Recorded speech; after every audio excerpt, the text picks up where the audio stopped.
الله أكبر الله أكبر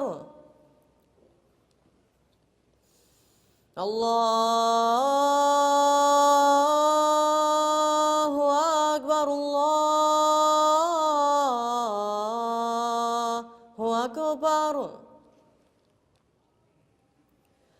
أشهد أن لا إله إلا الله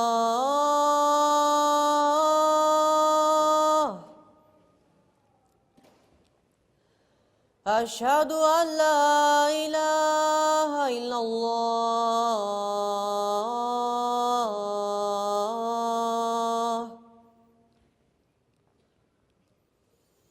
أشهد أن محمدًا رسول الله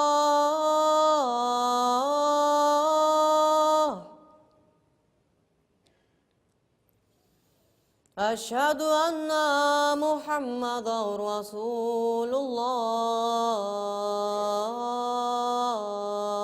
الله حي على الصلاة حي على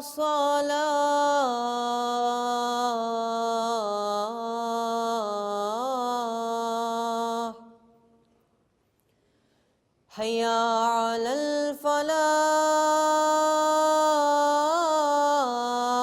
الفلاح حي على الفلاح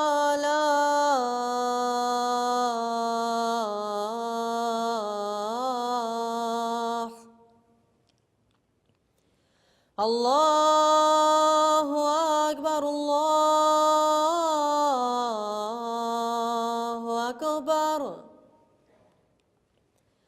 لا إله إلا الله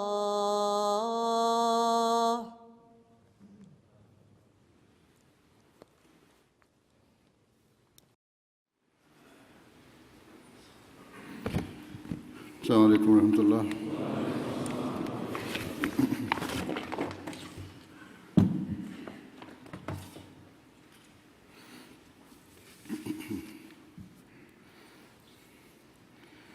أشهد أن لا إله إلا الله وحده لا شريك له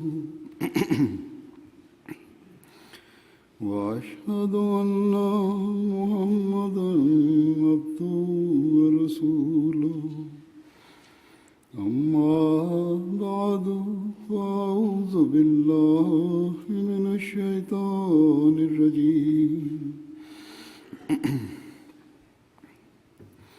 بسم الله الرحمن الرحيم الحمد لله رب العالمين الرحمن الرحيم مالك يوم الدين إياك نعبد وإياك نستعين اهدنا الصراط المستقيم صراط الذين أنعمت عليهم غير المغضوب عليهم ولا الضالين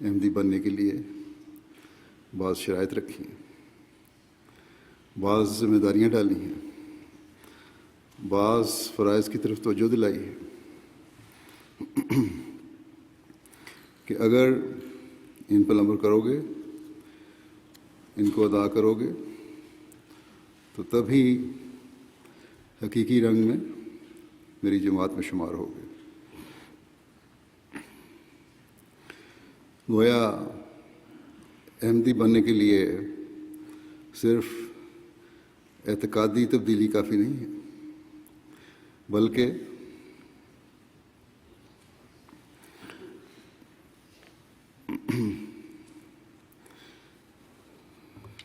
یا صرف اتنا اس بات پر اتفاق نہیں کر لینا کہ میرے والدین احمدی تھے تو میں بھی احمدی ہوں،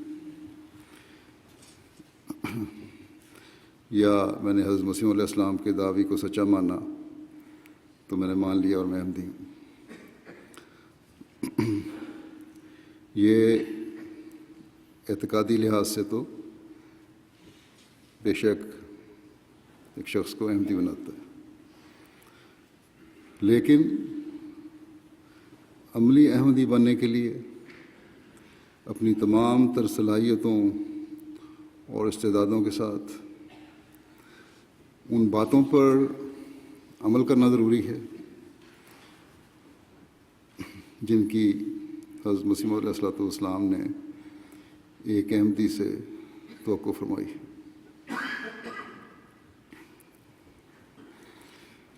آپ نے بڑا واضح طور پر فرمایا کہ اگر تم اپنی تمام استعدادوں کے ساتھ ان باتوں پر عمل کرنے کی کوشش نہیں کر رہے تو پھر تمہارا دعویٰ صرف منہ کا دعویٰ ہے، زبانی باتیں ہیں۔ آپ نے فرمایا بیعت سے مراد خدا تعالیٰ کو جان سپرد کرنا ہے، اس سے مراد یہ ہے کہ ہم اپنی جان آج خدا تعالیٰ کے ہاتھ پیش دی۔ بس یہ کوئی معمولی کام نہیں ہے۔ جب ہم اپنی کوئی چیز کسی کو بیچتے ہیں تو پھر اس پر ہمارا کوئی حق نہیں رہتا، بلکہ جس کے پاس بیچی ہو وہ اس کا مالک بن جاتا ہے۔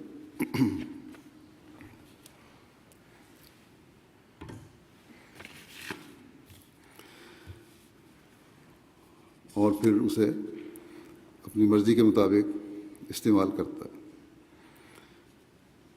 بس یہ وہ حالت ہے جو ہمیں اپنے اوپر طاری کرنی چاہیے، اور یہ وہ سوچ ہے جو ہمیں اپنی جانوں کے بارے میں رکھنی چاہیے۔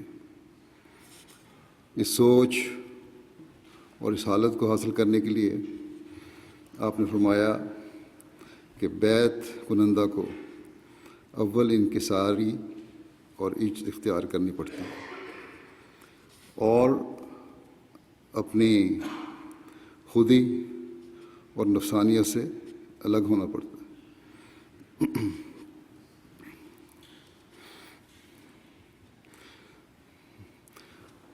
اب یہ حضرت مسیح علیہ السلام کے الفاظ ہیں کہ خودی اور نفسانیت سے الگ ہونا پڑتا ہے۔ بعض لوگوں میں خودی اور نفسانیت کی یہ حالت ہے کہ ایک عہدیدار نے دوسرے عہدیدار سے ناراض ہو کر ایک جگہ میری موجودگی کے باوجود مسجد میں نمازوں کے لیے حاضر نہیں ہوا، اس لیے کہ اس عہدیدار سے اس کے تعلقات ٹھیک نہیں تھے۔ خودی اور نفسانیت اس حد تک بڑھ گئی کہ خلافت کی بیعت کا دعویٰ تو ہے لیکن کوئی اس کا پاس نہیں۔ بس حضرت مسیح علیہ السلام فرماتے ہیں کہ اگر بیعت کی ہے تو خودی اور نفسانیت سے الگ ہونا پڑے گا۔ فرمایا کہ تب وہ نشو و نما کے قابل ہوتا ہے، لیکن جو بیعت کے ساتھ نفسانیت بھی رکھتا ہے، اسے ہرگز فیض حاصل نہیں ہوتا۔ زبانی دعویٰ تو ہے، ملیں گے تو بڑے احترام سے بھی ملیں گے، لیکن آپس میں رنجشوں کی وجہ سے اس بات کا بھی کوئی پرواہ نہیں کہ خلیفہ وقت پر موجود ہے اور اس کے پیچھے نمازیں پڑھنے جانا ہے، نہ کہ کسی عہدیدار کی خاطر مسجد میں آنا ہے، اور خود بھی عہدیدار۔ تو یہ حالت اگر ہو تو پھر ایسے احمدی ہونے کا کوئی فائدہ نہیں۔ بس جان بیچنا یہ ہے کہ عاجزی اور انکساری پیدا ہو، انا کو مارنا پڑتا ہے، خودی اور نفسانیت سے الگ ہونا پڑتا ہے، انسان کا اپنا کچھ نہ ہو اور ہر چیز خدا تعالیٰ کے حکم کے مطابق ہو۔ اور جب یہ حالت ہو تو پھر یہ نہیں کہ خدا تعالیٰ اس جان کو ضائع کر دے۔ جب اللہ تعالیٰ کو جان دے دی، اللہ تعالیٰ ایسی جان کی قدر کرتا ہے اور ہر لحاظ سے اس کی حفاظت فرماتا ہے۔ حضرت مسیح علیہ السلام نے فرمایا کہ اگر بیعت کے وقت وعدہ اور ہے اور پھر عمل اور ہے تو دیکھو یہ کتنا بڑا فرق ہے، کتنا بڑا تضاد ہے تمہاری باتوں میں۔ اگر تم خدا تعالیٰ سے فرق رکھو گے تو وہ تم سے فرق رکھے گا۔ آپ نے فرمایا اس لیے تم اپنے ایمانوں اور اعمال کا محاسبہ کرو کہ کیا ایسی تبدیلی اور صفائی کر لی ہے کہ تمہارا دل خدا تعالیٰ کا عرش ہو جائے اور تم اس کی حفاظت کے سائے میں آ جاؤ۔ آپ نے فرمایا کہ میں نے بارہا اپنی جماعت کو کہا ہے کہ تم میرے اس بیعت پر ہی بھروسہ نہ کرنا، اس کی حقیقت تک جب تک نہ پہنچو گے تب تک نجات نہیں۔ آپ نے فرمایا کہ میں تمہیں بار بار نصیحت کرتا ہوں کہ تم ایسے پاک صاف ہو جاؤ جیسے صحابہ نے اپنی تبدیلی کی۔ بس صحابہ کو دیکھیں کیا پاک تبدیلیاں کی، انہوں نے سالوں بلکہ نسلوں کی دشمنیوں کو صرف خدا تعالیٰ کی خاطر محبت، پیار اور بھائی چارے میں بدل دیا۔ کجا یہ کہ چند منٹ کی رنجش سے مسجد میں آنا چھوڑ دیں۔ اپنی جانوں کو بیچا تو جاہل سے تھے بالکل لوگ، تعلیم یافتہ ہوئے، تعلیم یافتہ سے باخدا انسان بنے۔ انہوں نے دل و جان سے اس بات کو مانا کہ آج سے ہمارا اپنا کچھ نہیں، سب کچھ خدا تعالیٰ کا ہے۔ انہوں نے جب شرک سے توبہ کی تو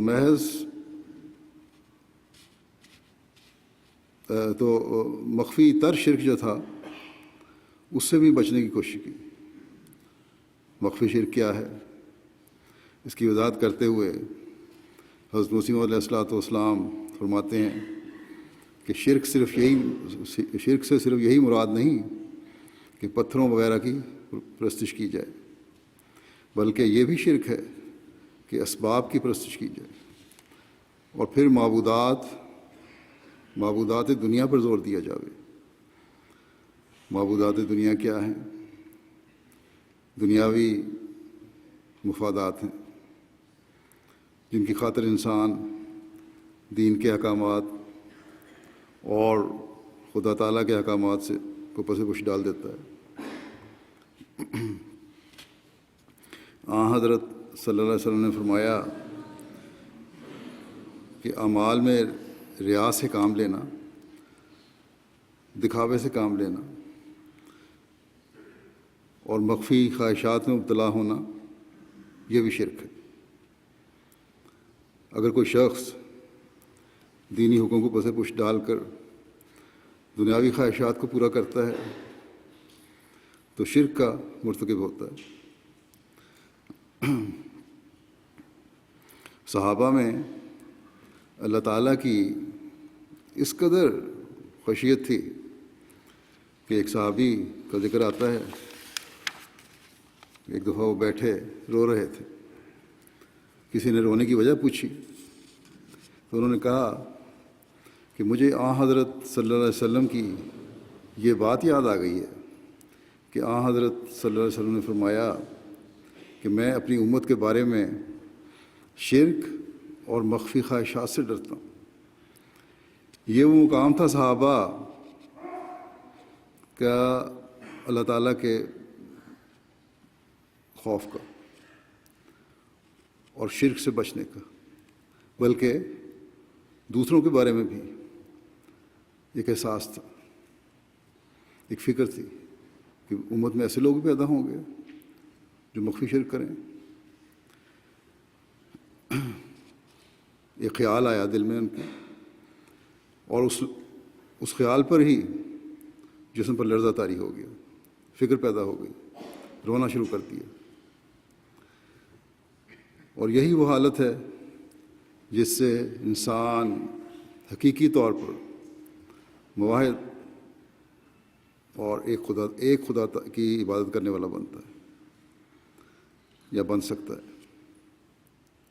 حضرت مسیح علیہ السلام فرماتے ہیں کہ توحید صرف اس بات کا نام نہیں کہ منہ سے لا الہ الا اللہ کہیں اور دل میں ہزاروں بت جمع ہوں، بلکہ جو شخص کسی اپنے کام اور مکر اور فریب اور تدبیر کو خدا کی سی عظمت دیتا ہے یا کسی انسان پر بھروسہ رکھتا ہے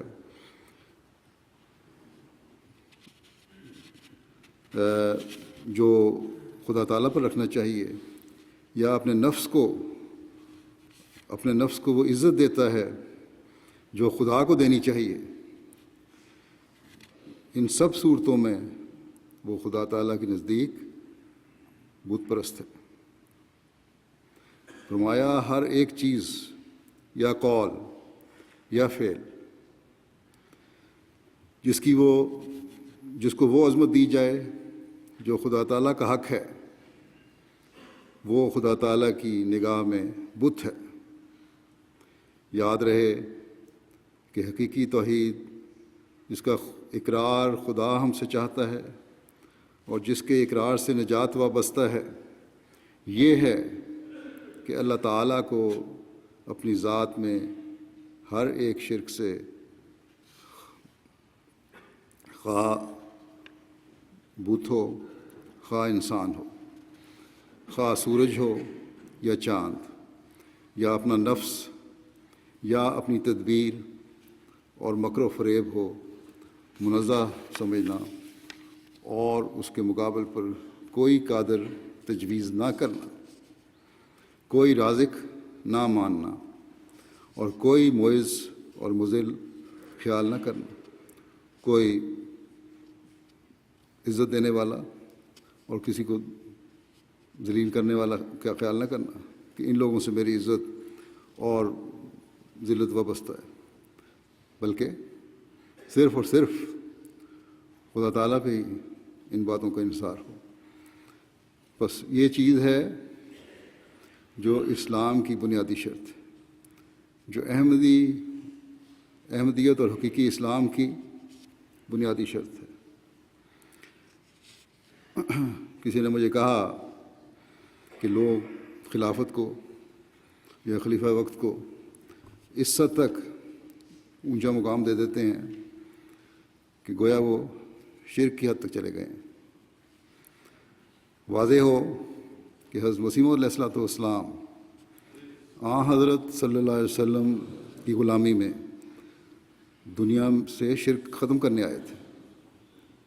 بس یہ کسی طرح بھی ممکن نہیں کہ آپ کی سچی خلافت کسی بھی قسم کے شرک کو بڑھانے والی ہو یا ہوا دینے والی ہو۔ خلافت کا تو بنیادی کام ہی شرک کا خاتمہ اور توحید کا قیام ہے، اور اس مشن کی تکمیل کرنا ہے جس کے لیے حضرت مسیح علیہ الصلوۃ والسلام مبعوث ہوئے۔ اگر کوئی کسی شخص سے خلیفہ وقت کے عزت و احترام کے طریق سے ملنے سے یہ اثر لیتا ہے تو پھر اس کو سوچنا چاہیے بجائے رائے قائم کرنے کے کہ کہیں وہ بدزنی تو نہیں کر رہا۔ اس لیے اگر بدزنی ہے تو بدزنی کرنے والوں کو بدزنیوں سے بچنا چاہیے، اور اگر کوئی واقعی اس حد تک بڑھ گیا ہے کہ جہاں لوگوں میں اس کی وجہ سے یہ تاثر پیدا ہو کہ خلیفہ وقت کو نعوذ باللہ شرک کی حد تک مقام دیا جا رہا ہے، تو اس کو استغفار بھی کرنی چاہیے اور احتیاط بھی کرنی چاہیے۔ نہ میں اسے پسند کرتا ہوں اور نہ کبھی کیا ہے، نہ میرے سے پہلے خلفاء نے کیا ہے، اور نہ انشاءاللہ آئندہ آنے والے خلفاء کبھی یہ پسند کر سکتے ہیں کہ ان کی ذات کی کوئی اہمیت ہے۔ ہاں، خلافت کا احترام قائم کرنا خلیفہ وقت کا کام ہے، اور وہ اس کی ذمہ داری ہے اور وہ کرے گا، اور اس لیے کرے گا کہ اللہ تعالیٰ کے وعدوں کے مطابق اور آن حضرت صلی اللہ علیہ وسلم کی پیشگوئی کے مطابق خلافت کے ذریعے توحید کا پیغام دنیا میں پھیلنا ہے اور دنیا سے شرک کا خاتمہ ہونا ہے۔ بس بعض کچے دماغوں میں جو ایسے خیالات تربیت کی کمی کی وجہ سے ابھرتے ہیں، وہ انہیں اپنے ذہنوں سے نکال دیں۔ توحید کے قیام کی کوشش اور شرک سے اپنے ماننے والوں کے دلوں کو پاک کرنے کے اہم کام کے بعد حضرت مسیح علیہ الصلوۃ والسلام نے ہمیں جو توجہ دلائی اور جس پر ہماری بیعت لی، وہ جھوٹ اور اخلاقی برائیوں سے بچنا ہے۔ اللہ تعالیٰ قرآن کریم میں فرماتا ہے کہ فاجتنبوا الرجس من الاوثان واجتنبوا قول الزور، بس بتوں کی پلیتی سے اعتراض کرو اور جھوٹ کہنے سے بچو۔ حضرت مسیح علیہ الصلوۃ والسلام اس کی وضاحت کرتے ہوئے فرماتے ہیں کہ قرآن کریم نے جھوٹ کو بھی ایک نجاست اور رجس قرار دیا ہے، گندی چیز قرار دی، ناپاک چیز قرار دی ہے۔ دیکھو، اور فرماتے ہیں دیکھو، یعنی اس آیت میں جھوٹ کو بت کے مقابل رکھا ہے، اور حقیقت میں جھوٹ بھی ایک بت ہی ہے، ورنہ کیوں سچائی کو چھوڑ کر دوسری طرف جاتا ہے؟ جب بت کے نیچے کوئی حقیقت نہیں ہوتی، جیسے بت کے نیچے کوئی حقیقت نہیں ہوتی، اسی طرح جھوٹ کے نیچے بجوز ملمہ سازی کے اور کچھ بھی نہیں ہوتا۔ صرف جھوٹ کے نیچے ایک بناوٹ ہوتی ہے، ایک ظاہری الفاظ کو شگر کوٹ کر کے پیش کیا جاتا ہے، یا کوئی تحریر ہے تو اس کو پیش کیا جاتا ہے، اس طرح خوبصورت کر کے دکھایا جاتا ہے، اندر اسے کچھ بھی نہیں ہوتا۔ پھر آپ فرماتے ہیں کہ جھوٹ بھی ایک بت ہے جس پر بھروسہ کرنے والا خدا پر بھروسہ چھوڑ دیتا ہے، سو جھوٹ بولنے سے خدا بھی ہاتھ سے جاتا ہے۔ بس اگر توحید کا دعویٰ ہے، اگر خدا تعالیٰ کی عبادت کا دعویٰ ہے، اگر حقیقی مسلمان بننے کا دعویٰ ہے، تو پھر جھوٹ کو اپنے اندر سے ہمیں نکالنا ہوگا اور جھوٹے کو بھی نکالنا ہوگا۔ بعض لوگ معمولی باتوں پر غلط بیانی سے کام لے لیتے ہیں، یہ ایک مومن کی شان نہیں ہے۔ یہ نہیں سمجھنا چاہیے کہ بعض چھوٹی چھوٹی غلط بیانیاں جھوٹ نہیں ہیں، یہ جھوٹ ہیں اور توحید سے دور لے جانے والی ہیں۔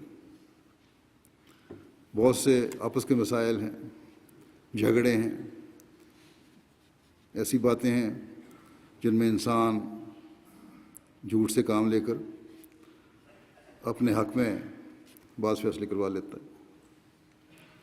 حضرت صلی اللہ علیہ وسلم نے کس باریکی سے جھوٹ سے ہوشیار فرمایا ہے، اگر انسان اس پر غور کرے تو رونگٹے کھڑے ہو جاتے ہیں۔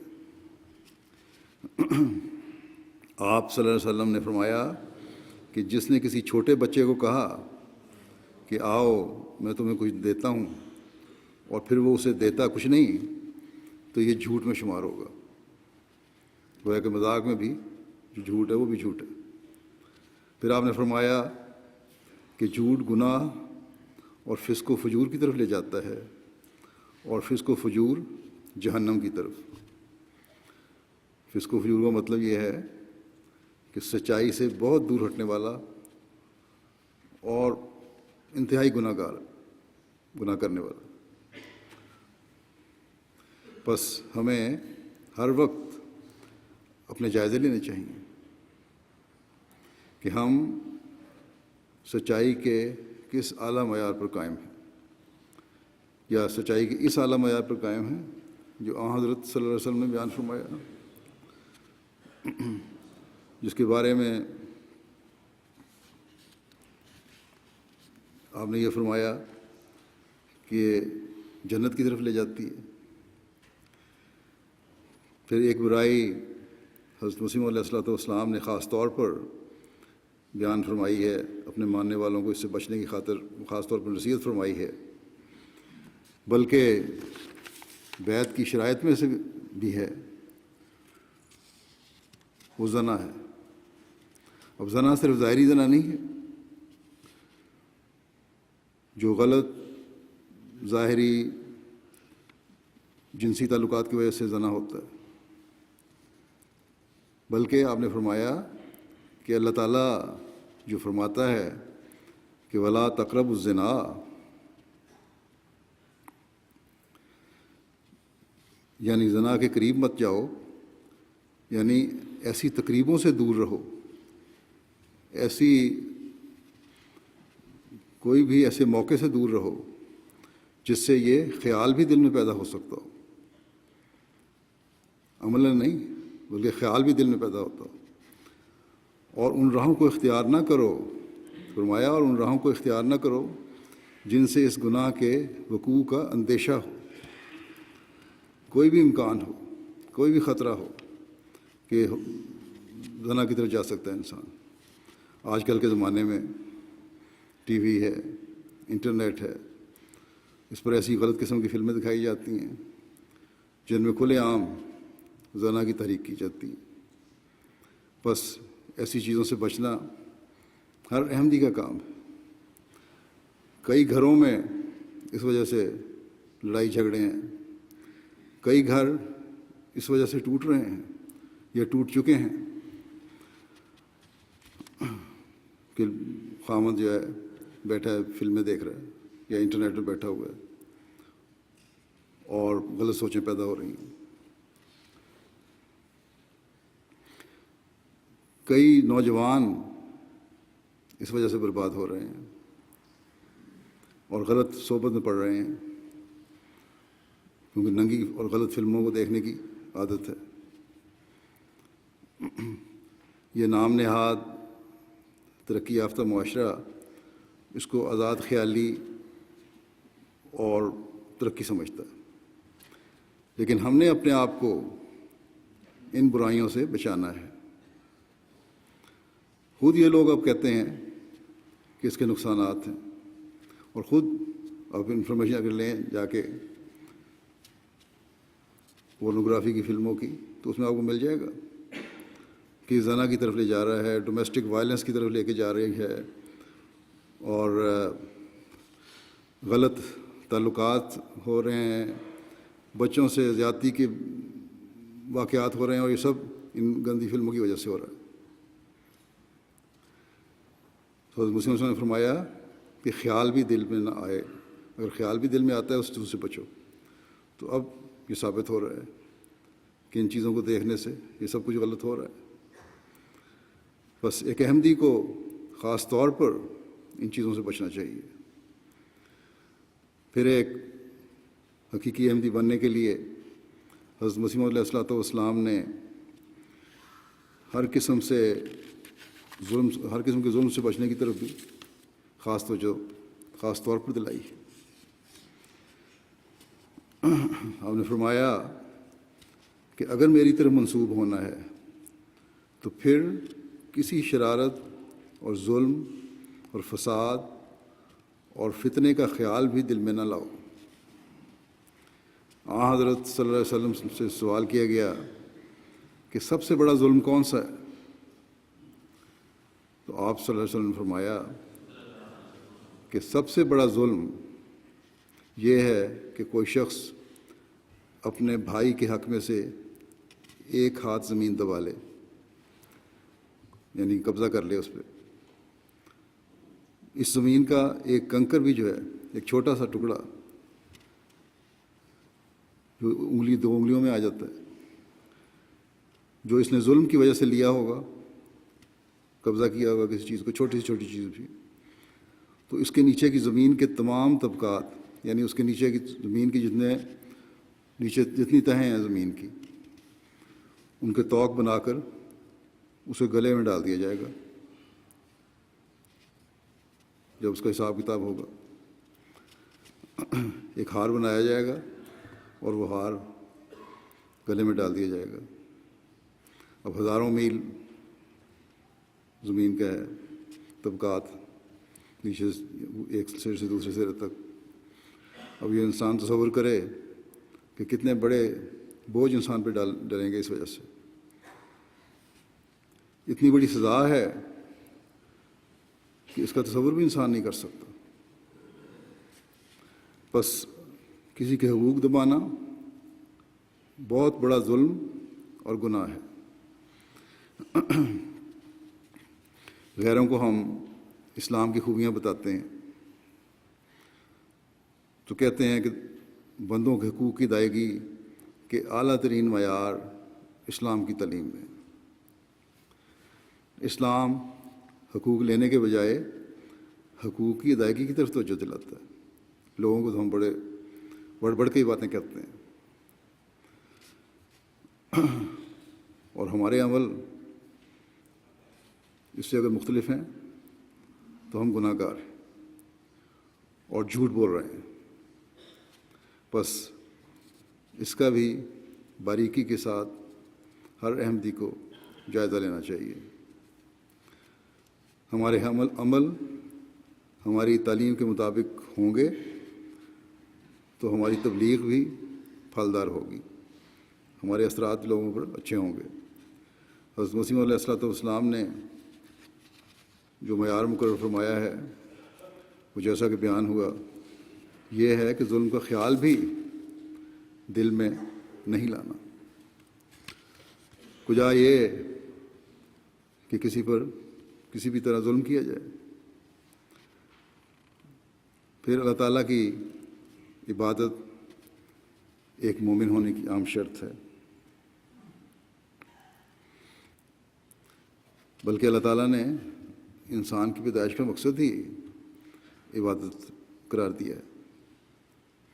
حضرت مسیح علیہ الصلوۃ والسلام فرماتے ہیں کہ اے وہ تمام لوگو جو اپنے تئیں میری جماعت شمار کرتے ہو، آسمان پر تم اس وقت میری جماعت شمار کیے جاؤ گے جب سچ مچ تقویٰ کی راہوں پر قدم مارو گے۔ سو اپنی 5 وقتہ نمازوں کو ایسے خوف اور حضور سے ادا کرو کہ گویا تم خدا تعالیٰ کو دیکھتے ہو۔ پھر آپ نے فرمایا نماز ہر ایک مسلمان پر فرض ہے۔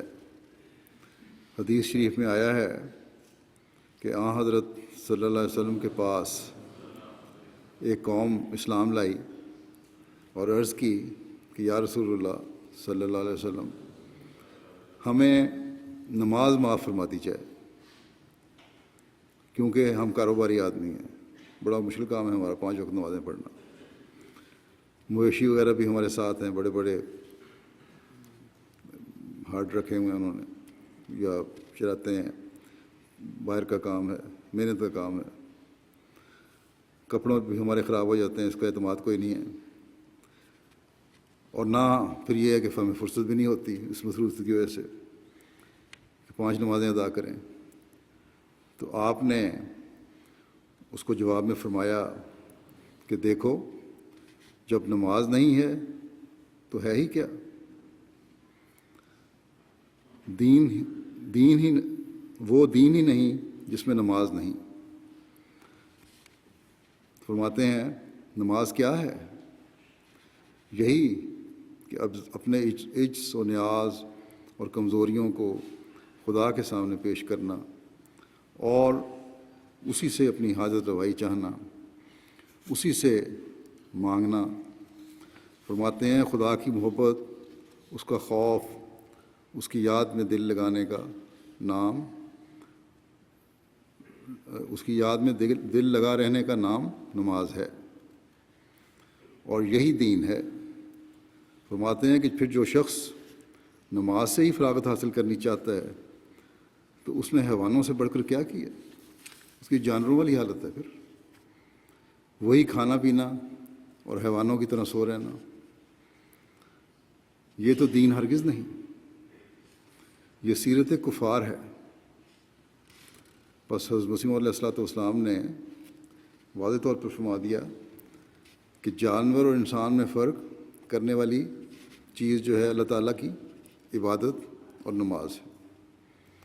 اگر ہم میں نماز پڑھنے کی طرف توجہ نہیں ہو رہی تو خود ہی اندازہ کر سکتے ہیں کہ کس زمرے میں آتے ہیں۔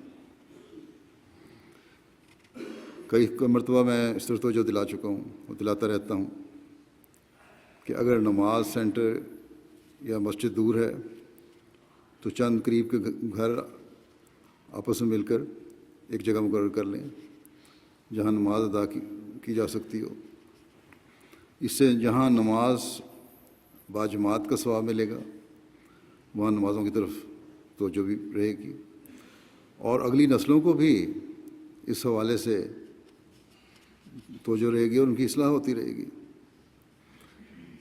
ان کو بھی نمازوں کی طرف توجہ پیدا ہوگی، ان کی بھی نمازوں کی طرف توجہ پیدا ہوگی۔ ہم مسجد بنانے کی طرف توجہ کر رہے ہیں، مسجدیں بنا رہے ہیں، اب کل میں ورجینیا میں انشاءاللہ تعالی مسجد کا افتتاح ہوگا، لیکن اگر ہمارا عبادتوں کی طرف رجحان نہیں ہے تو ان مسجدوں کے بنانے کا کیا فائدہ؟ میں بار بار کہتا ہوں کہ اگر عہدیدار، ہر تنظیم کے عہدیدار اور جماعتی سطح کے عہدیدار ہر سطح پر بھرپور توجہ دیں نمازوں کی حاضری کی طرف تو نمازی حاضری کئی گنا بہتر ہو سکتی ہے، اور ہماری اگلی نسلوں کی بھی تربیت ہو سکتی ہے۔ نماز کی اہمیت کے بارے میں حضرت صلی اللہ علیہ وسلم کا ایک ارشاد ایسا ہے جو یقیناً ہمارے دلوں کو ہلا دینے والا ہے۔ آپ فرماتے ہیں کہ قیامت کے دن سب سے پہلے جس چیز کا بندوں سے حساب لیا جائے گا وہ نماز ہے۔ اگر یہ حساب ٹھیک رہا تو وہ کامیاب ہو گیا اور نجات پا لی، اگر یہ حساب خراب ہوا تو وہ ناکام ہو گیا اور گھاٹے میں رہا۔ بس یہ کوئی معمولی بات نہیں ہے کہ نماز پر توجہ کا جو حق ہے وہ ادا نہ کیا جائے۔ اللہ تعالیٰ ہر احمدی کو یہ حق ادا کرنے کی توفیق عطا فرمائے، اور یہ حق صرف فرض نمازوں سے ادا نہیں ہوگا بلکہ حضرت مسیح علیہ السلام نے فرمایا کہ تہجد اور نفل پڑھنے کی طرف بھی توجہ ہونی چاہیے. اور حضرت صلی اللہ علیہ وسلم کا ارشاد ہے کہ تمہارے فرائض نمازوں میں جو کمی رہ جاتی ہے، بعض وقت کمی رہ جاتی ہے، اللہ تعالیٰ انہیں نفلوں کے ذریعے سے پوری فرما دیتا ہے، اگر نفلوں کی عادت ہو تو. بس نوافل اور تہجد کی ادائیگی بھی اہم چیز ہے، اس کی طرف توجہ ہونی چاہیے. پھر ایک انتہائی ضروری بات جس پر ہر احمدی کو نظر رکھنی چاہیے، وہ اللہ تعالیٰ سے اپنے گناہوں کی معافی مانگنے کی طرف مستقل توجہ ہے. انسان کمزور ہے، بعض دفعہ غلطیوں سے بچنے کی کوشش کے باوجود غلطیاں ہو جاتی ہیں. اور اللہ تعالیٰ ایسا نہیں ہے کہ صرف اپنے بندوں کی غلطیوں کو پکڑنے والا ہے اور سزا دینے والا ہے یا انہی پر نظر رکھی ہوئی ہے اس نے، بلکہ اللہ تعالیٰ نے ان غلطیوں کی معافی اور آئندہ ان سے بچنے کا طریقہ بھی ہمیں بتایا ہے، اور وہ ہے استغفار.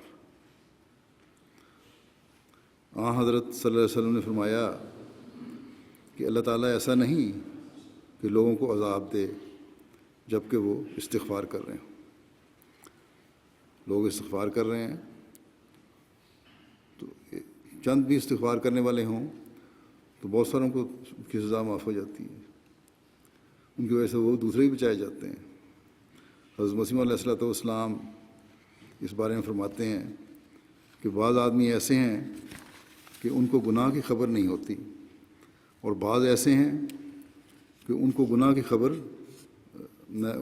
کی خبر ہوتی ہے بعض کو، اور بعض ایسے ہیں کہ ان کو گناہ کی خبر بھی نہیں ہوتی. اس لیے اللہ تعالیٰ نے ہمیشہ کے لیے استغفار کا التزام کروایا ہے. خبر ہو یا نہ ہو، استغفار کرتا رہے انسان. کوئی پتہ نہیں کس وقت کیا غلطی ہو رہی ہے، انجانے میں گناہ ہو جاتے ہیں.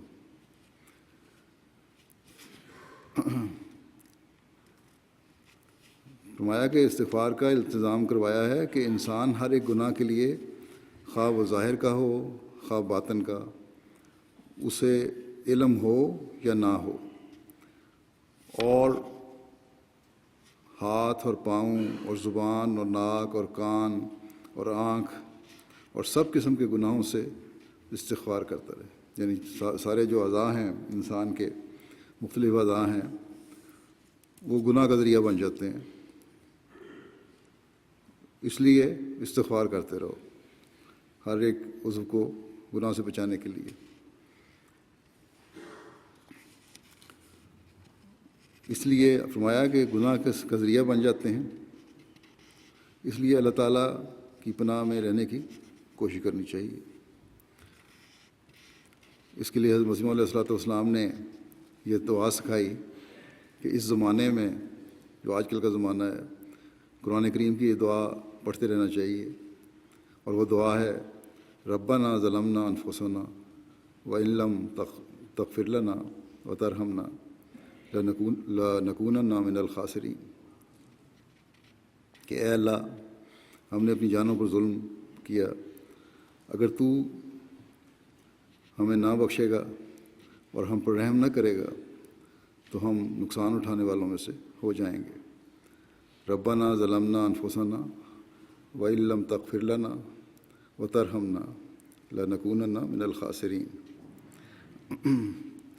آپ فرماتے ہیں کہ جب خدا سے طاقت طلب کریں، یعنی استغفار کریں، تو روح القدس کی تائید سے ان کی کمزوری دور ہو سکتی ہے.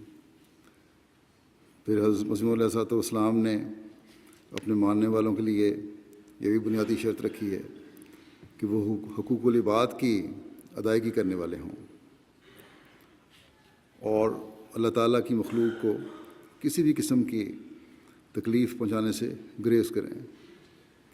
آپ نے ہمیں ہر وقت اپنے دلوں کو ٹٹولنے کی طرف توجہ دلاتے ہوئے فرمایا، کیا تمہارے اندر اللہ تعالیٰ کا خوف، اس کی خشیت اور اس کے نتیجے میں اس کی مخلوق کا مخلوق کی ہمدردی اور خیر خواہی ہے۔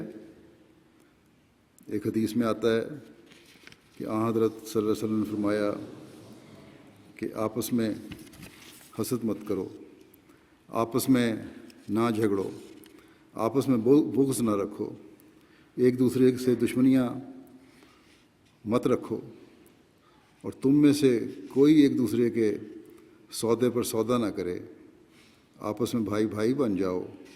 مسلمان اپنے بھائی پر ظلم نہیں کرتا، اسے ذلیل نہیں کرتا اور اسے حقیر نہیں جانتا۔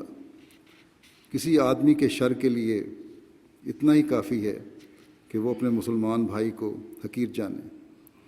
ہر مسلمان پر دوسرے مسلمان کا خون، مال اور عزت حرام ہے۔ یہ وہ بات ہے جو آج سب سے زیادہ ہم احمدیوں سے ظاہر ہونی چاہیے، اور اللہ تعالیٰ کے فضل سے کافی حد تک ہو رہی ہے۔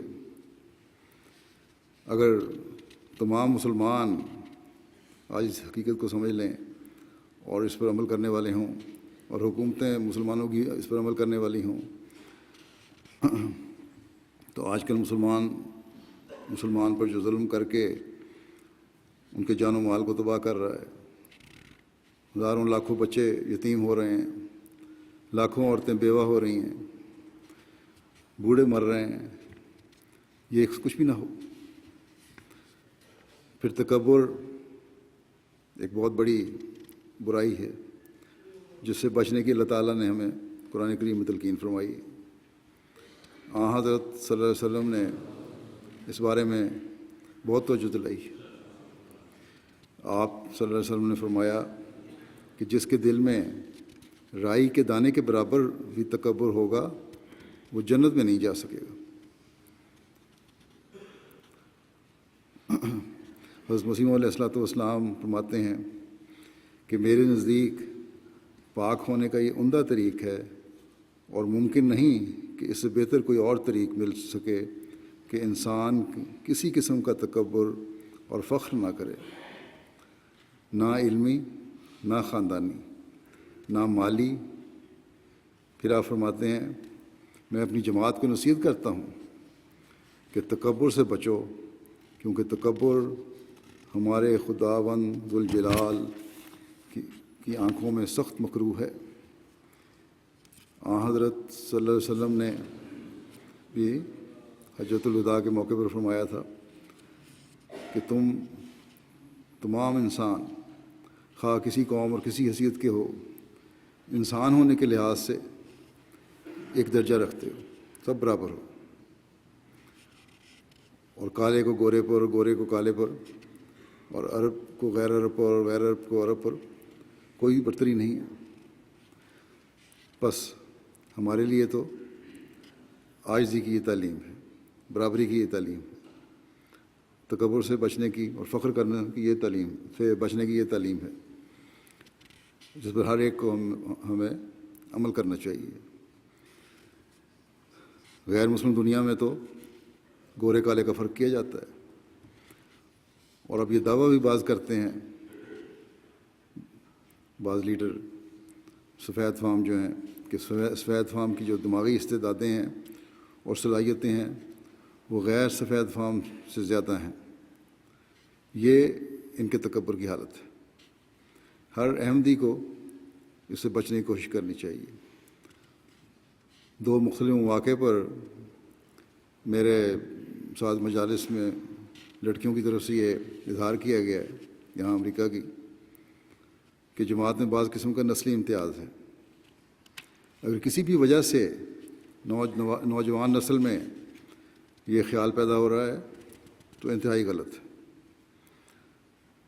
لجنہ کو بھی، خدام کو بھی، انصار کو بھی، اور جماعتی تربیتی نظام کو بھی اس بات کا جائزہ لینا چاہیے کہ یہ سوال کیوں اٹھ رہے ہیں، اور اگر اس میں کوئی حقیقت ہے تو حکمت سے اور پیار سے یہ خیالات اور احساسات دور کرنے کی کوشش کرنی چاہیے اور تربیت بھی کرنی چاہیے۔ کسی بھی تنظیم اور عہدیدار کو جلد بازی سے اس بارے میں کام لینے یا فیصلہ کرنے کی ضرورت نہیں ہے۔ یا اس جستجو میں نہ پڑ جائے کس نے کہا اور کس نے نہیں کہا، بلکہ یہ دیکھیں کہ کیا حقیقت ہے یا نہیں ہے۔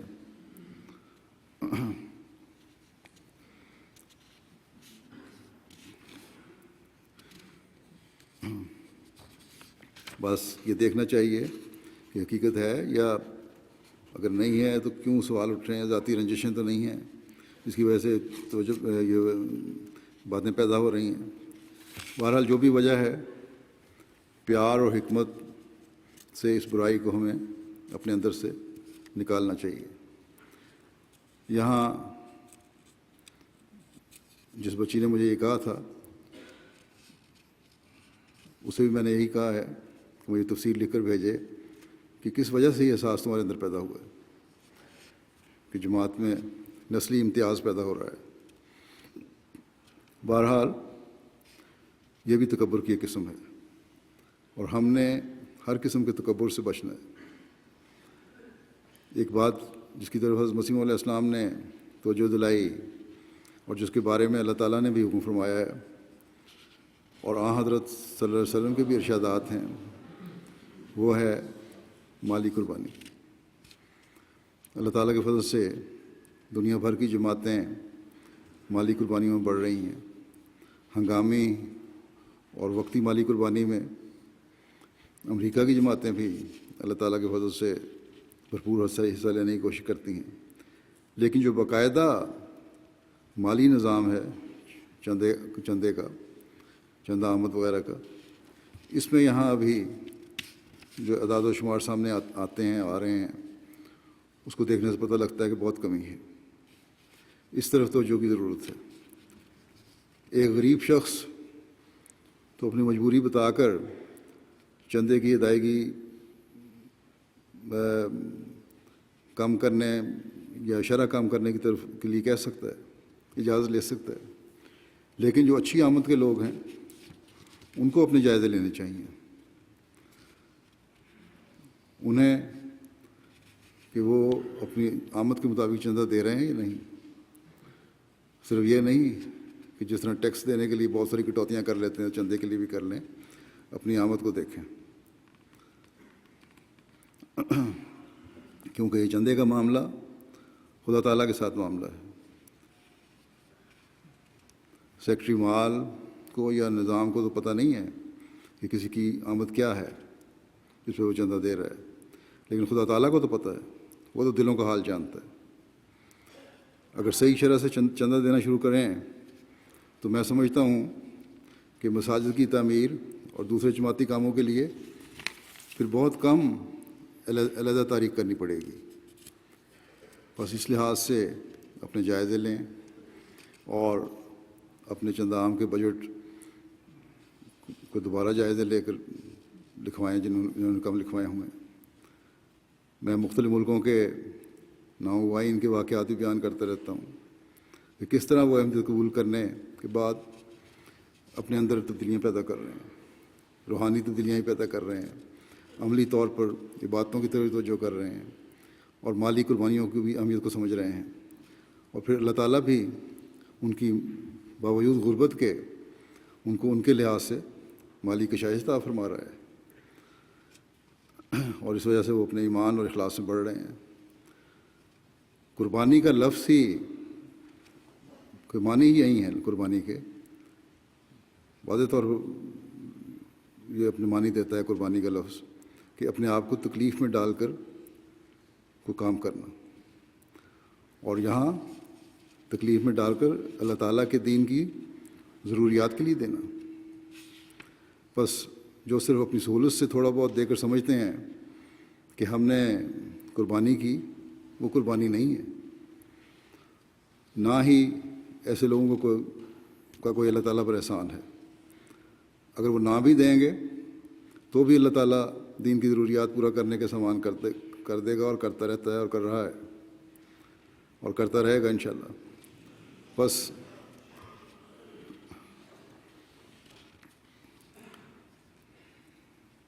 میں ان لوگوں کو جو کشائش ہونے کے باوجود اپنی آمدنی کے مطابق چندہ نہیں دیتے توجہ دلانی چاہتا ہوں، تاکہ وہ اللہ تعالیٰ کے فضلوں کے وارث بنیں۔ آج آخری بات جس کی طرف میں توجہ دلانا چاہتا ہوں وہ اطاعت ہے۔ قرآن کریم میں بے شمار جگہ پر اللہ اور رسول کی اطاعت کو حکم آیا ہے، اور پھر اولی الامر کی اطاعت کا بھی حکم ہے۔ اگر حضرت مسیح علیہ السلام نے پھر اپنی شرط بیعت میں بھی اطاعت کے بارے میں شرط رکھی ہے، شرائط بیعت میں شرط رکھی ہے کہ اطاعت در معروف کے اقرار پر مرتے دم تک قائم رہیں گے۔ ہمارے عہدوں میں مختلف تنظیموں کے جو عہد ہیں یہ الفاظ ہیں کہ خلیفہ وقت جو بھی معروف فیصلہ کریں گے اس کی پابندی کرنی ضروری سمجھوں گا۔ بعض ٹیڑھے مزاج کے لوگ یا منافقانہ سوچ رکھنے والے لوگ یہ کہتے رہتے ہیں کہ معروف فیصلہ پر عہد ہے، اور بعض فیصلہ یہ کہتے ہیں کہ بعض خلیفہ وقت کے فیصلے معروف نہیں ہوتے، یا بعض ان کی نظر میں معروف نہیں ہیں، یہ تعویلیں پیش کر دیتے ہیں۔ مختلف جگہوں پر دنیا میں ہے یہ سوچ۔ اگر ایک دو ہی ہوں شاید لاکھ میں سے ایک ہو، لیکن اس سوچ کا رد ضروری ہے، کیونکہ نوجوان نسل کو زہر آلود کرتی ہے پھر یہ سوچ۔ اگر اس طرح پر کوئی خود معروف فیصلے کی تشریح کرنے لگ جائے تو پھر جماعت کی عبادت قائم نہیں رہ سکتی۔ تو اس بات پر بحث شروع ہو جائے گی کہ کیا معروف ہے اور کیا غیر معروف ہے۔ حضرت خلیفۃ مسیح اول نے اس کی وضاحت کرتے ہوئے فرمایا ایک جگہ کہ ایک اور غلطی ہے وہ طاعت در معروف کے سمجھنے میں ہے، کہ معروف فیصلے کی اطاعت کرنا، کہ جن باتوں کو فرمایا کہ جن باتوں کو ہم معروف نہیں سمجھتے اس میں طاعت نہ کریں، اطاعت نہ کریں۔ آپ فرماتے ہیں کہ یہ لفظ نبی کریم صلی اللہ علیہ وسلم کے لیے بھی آیا ہے قرآن کریم میں، اور قرآن کریم میں آتا ہے کہ ولا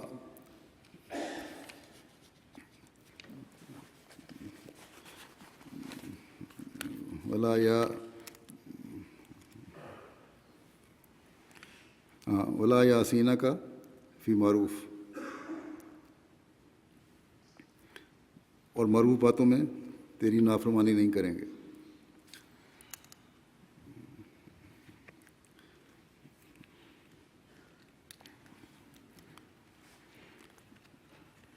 آپ فرماتے ہیں کہ کیا اب ایسے لوگوں نے حضرت محمد رسول اللہ صلی اللہ علیہ وسلم کے ایوب کی کوئی فہرست بنا لی ہے کہ کون سا آپ صحیح بات کہیں گے اور کون سی غلط کہیں گے؟ حضرت مسیح علیہ السلام یامر و بالمعروف کی تفسیر میں فرماتے ہیں کہ یہ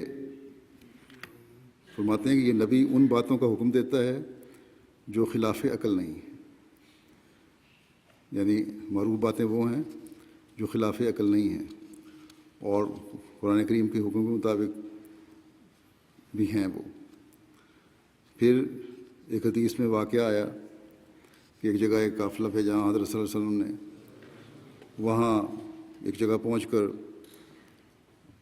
وہاں لوگوں نے آگ جلائی، تو امیر جو قافلہ تھا اس نے ادراہ مذاق کہہ دیا کہ اس آگ میں اگر میں تمہیں کودنے کا حکم دوں تو کود جاؤ گے۔ لوگوں نے، بعض نے کہا بالکل غلط چیز ہے، یہ تو خودکشی ہے، بعض نے کہا امیر کی اطاعت ضروری ہے، لیکن بہرحال بعد میں اس نے کہا میں مذاق کر رہا تھا، معاملہ ختم ہو گیا۔ واپس پہنچے مدینے تو حضرت صلی اللہ علیہ وسلم کو جب یہ واقعہ بتایا تو آپ نے فرمایا کہ عمراء میں سے جو شخص تمہیں اللہ تعالیٰ کی نافرمانی کا حکم دے اس کی اطاعت نہ کرو۔ یہ ہے معروف کی تفسیر کہ جو اللہ کا حکم ہے اس کے خلاف اگر حکم ہے تو وہ معروف نہیں ہے، لیکن جو اللہ اور اس کے رسول کے احکامات ہیں ان کے مطابق حکم ہے تو وہ معروف ہے۔ اور بس واضح ہو گیا یہ کہ طاعت در معروف یا معروف فیصلہ جس کی پابندی ضروری ہے وہ اللہ تعالیٰ کے احکامات ہیں اور پھر اس کے رسول کے احکامات ہیں۔ بس جب تک حقیقی خلافت قائم ہے اور حضرت صلی اللہ علیہ وسلم کی پیشگوئی کے مطابق یہ انشاءاللہ قائم رہنی ہے، تو کبھی بھی اللہ تعالیٰ یہ خلافت جو ہے اللہ تعالیٰ اور اس کے رسول کے حکموں کے خلاف فیصلہ نہیں کرے گا، جو قرآن اور سنت ہے اس کے مطابق ہی چلے گا۔ یہ الفاظ اطاعت در معروف یا معروف فیصلہ کی اطاعت کرنا حضرت صلی اللہ علیہ وسلم کے لیے بھی اللہ تعالیٰ نے قرآن کریم میں استعمال کیا، جیسا کہ بیان ہوا۔ حضرت مسیح علیہ الصلوۃ والسلام نے بھی اپنی شرائط بیعت میں اس کو رکھا ہے، اور خلافت احمدیہ میں بھی ہر عہد میں یہ شامل کیا گیا ہے۔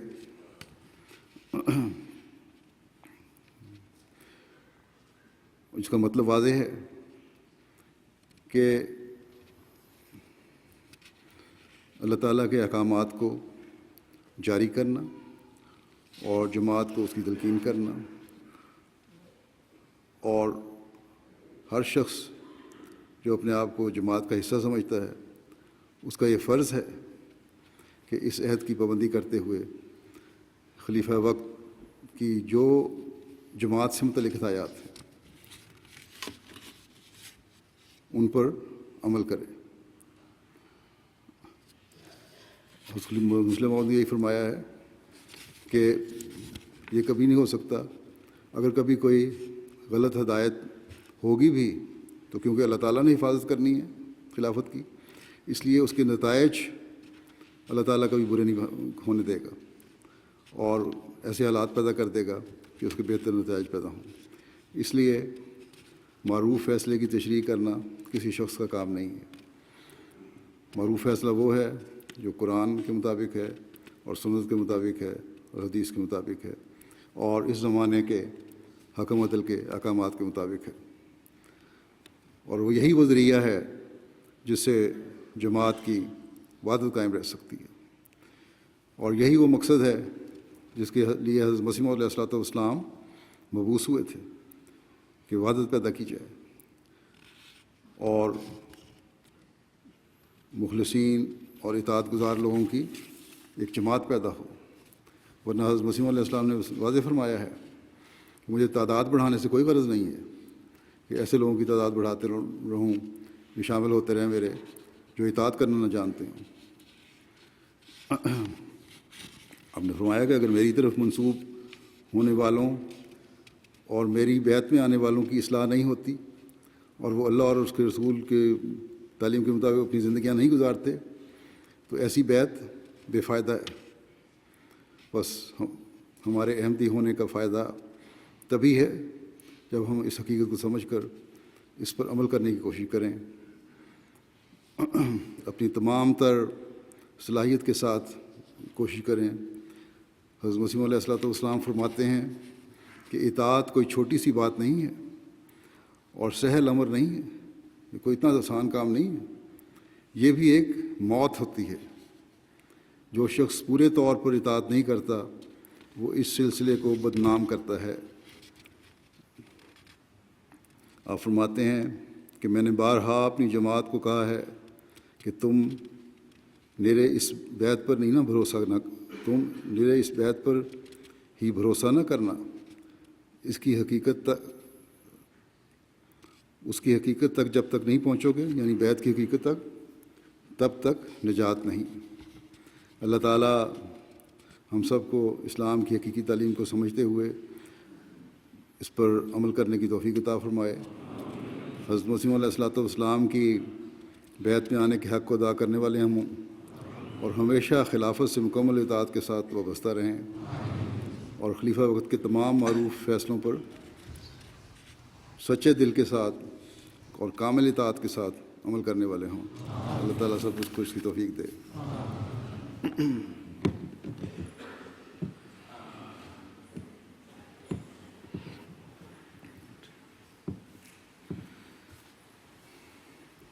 الحمد لله نحمده ونستعينه ونستغفره ونؤمن به ونتوكل عليه ونعوذ بالله من شرور أنفسنا ومن سيئات أعمالنا من يهده الله فلا مضل له ومن يضلل فلا هادي له ونشهد أن لا إله إلا الله ونشهد أن محمدا عبده ورسوله عباد الله رحمكم الله إن الله يأمر بالعدل والإحسان وإيتاء ذي القربى وينهى عن الفحشاء والمنكر والبغي يعظكم لعلكم تذكرون اذكروا الله يذكركم وادعوه يستجب لكم ولذكر الله أكبر